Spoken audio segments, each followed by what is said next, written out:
कभी कभी किसी महाकाव्य की दिशा बदलने वाला नायक नहीं, बल्कि एक साधारण सा पात्र होता है जो अपने कर्मों से अमर हो जाता है।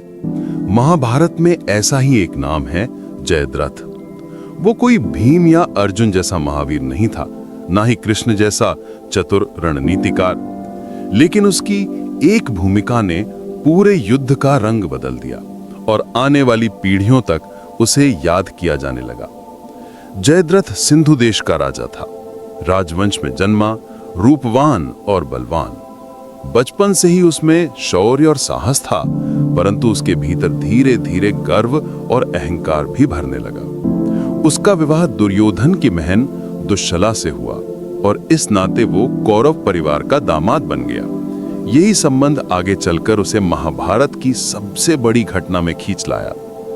जयद्रथ का पहला बड़ा प्रसंग तब सामने आता है जब पांडव वनवास में थे।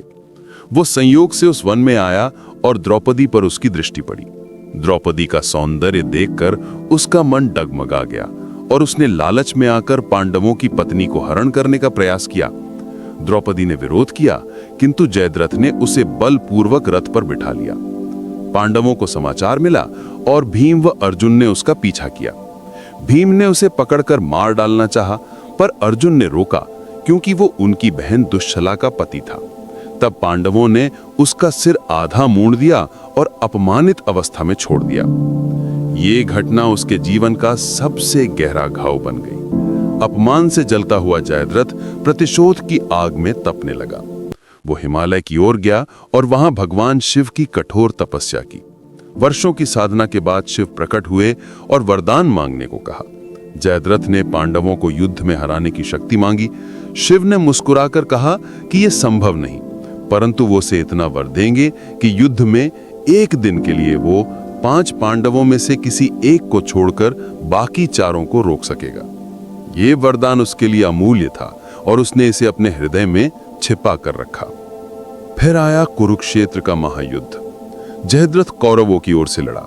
वो सिंधु देश से भारी सेना लेकर आया और अनेक दिनों तक युद्ध करता रहा। लेकिन उसका सबसे बड़ा क्षण 13वें दिन आया, जब द्रोणाचार्य ने चक्रव्यूह रचा और अर्जुन को दूर भटका दिया।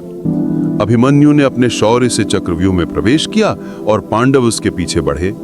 तभी जयद्रथ वरदान की शक्ति लेकर सामने खड़ा हो गया।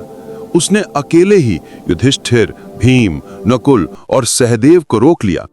वे चाहे जितना प्रयास करे आगे न बढ़ सके।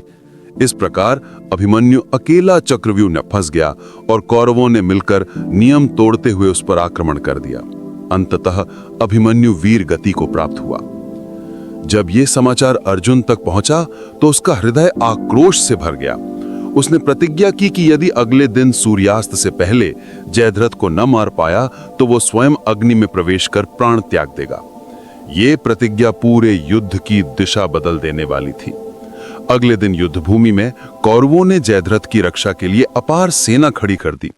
अर्जुन और कृष्ण ने पूरा दिन लड़ते हुए बिताया, पर जयद्रथ तक पहुंचना असंभव सा हो गया। सूर्यास्त होने को था। पांडवों के चेहरे पर चिंता थी कि कहीं अर्जुन प्रतिज्ञा पूरी ना कर सका तो वो आत्मदाह कर लेगा। तभी श्री कृष्ण ने अपनी माया से सूर्य को ढक दिया। सबको लगा कि सूर्यास्त हो गया है। कौरवों में उत्सव सा माहौल छा गया और जयद्रथ गर्व से भरकर रथ से बाहर निकला। कृष्ण ने तुरंत अर्जुन से कहा कि पार्थ, यही अवसर है। देखो, जयद्रथ निश्चिंत होकर सामने आ गया है। अर्जुन ने गांडीव धनुष उठाया और एक दिव्य बाण छोड़ा। वो बाण सीधा जाकर जयद्रथ का सिर काट ले गया। लेकिन अर्जुन को यह भी स्मरण था कि जयद्रथ के पिता ने वरदान लिया है कि यदि उसका सर भूमि पर गिरे तो जिसने काटा उसका मस्तक फट जाएगा। अर्जुन ने अपने दिव्य शस्त्र से सिर को आकाश में उड़ा दिया, जो सीधा सिंधु देश में जाकर उसके पिता की गोद में गिरा। पिता ने अनजाने में उसे भूमि पर गिरा दिया और उनका मस्तक तुरंत फट गया। इस प्रकार जयद्रथ का अंत हुआ। वो जिसने अभिमन्यु को चक्रव्यूह में अकेला छोड़कर उसकी मृत्यु का कारण बना, वही स्वयं भी एक दिव्य योजना का शिकार हुआ। उसकी कथा बताती है कि अहंकार और वासना मनुष्य को कितना नीचे गिरा सकते हैं। द्रौपदी हरण की घटना ने उसके जीवन को कलंकित किया और अभिमन्यु की मृत्यु में उसकी भूमिका ने उसे इतिहास के पन्नों में खलनायक के रूप में अंकित कर दिया। फिर भी यदि गहराई से देखा जाए तो जयद्रथ केवल एक खलनायक नहीं था, बल्कि वो उस नियति का पात्र था जिसे स्वयं भगवानों ने गढ़ा था। यदि वो उस दिन पांडवों को न रोकता तो अभिमन्यु चक्रव्यूह में अकेला न फंसता और शायद महाभारत का युद्ध किसी और दिशा में जाता। पर नियति ने उसे उसी स्थान पर रखा जहां उसकी भूमिका से संपूर्ण महाकाव्य का प्रवाह बदल गया। जयद्रथ की कहानी हमें यही सिखाती है कि जीवन में किया गया कोई भी कर्म व्यर्थ नहीं जाता।